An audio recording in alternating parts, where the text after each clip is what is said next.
After I got pregnant, I kept working. But right before I was about to land a huge client, my boss's assistant, Tiffany, tried to fire me. Her reason? I threw up too much and went to the bathroom too often. Fuming, I marched into my boss Aldrich's office, my husband's office. He handed me a termination letter and said, "Company policy allows only 5 bathroom breaks a day. You took 10. Tiffany has every right to fire you, and you're pregnant. Just stay home and rest."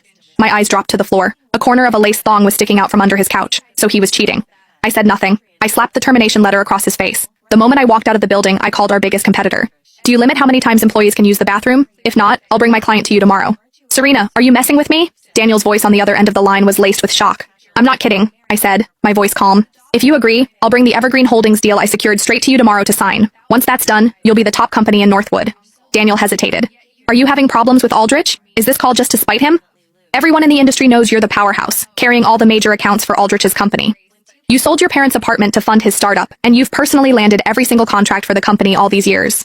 For the Evergreen Holdings mega deal, you pushed yourself so hard you nearly passed out from severe morning sickness.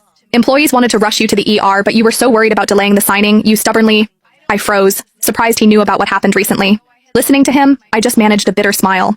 Yeah, everyone in the industry knew how much I cared for Aldrich. I once believed we'd build our empire together, side by side, until the very end. But today, I was dealt a blow that shattered me awake from that beautiful dream. Aldrich and I started with nothing, 2 broke students, determined to carve out our own space in this big city. We built everything from scratch, pushing hard until today, finally owning our own company. 6 months ago, when I told him I was pregnant, his hands trembled with excitement. But when I suggested we get married, he fell silent for a long time before finally speaking. "Serena, once we secure Evergreen Holdings, our company will be #1. Our dream of making it big in this city will finally be realized. Don't you want to walk down the aisle when we're at our peak, at our most glorious moment? Let's get married after we close the Evergreen contract, okay?" I agreed. Yesterday, Evergreen Holdings confirmed the partnership, and the signing date was set. I was so overwhelmed, I collapsed on the street outside the office and ended up in the hospital. When I woke up, I rushed back to the company to prepare for the final signing. But I couldn't get in. The facial recognition failed. I'd been blacklisted. I found a familiar intern to let me in, only to find my office supplies dumped in the trash.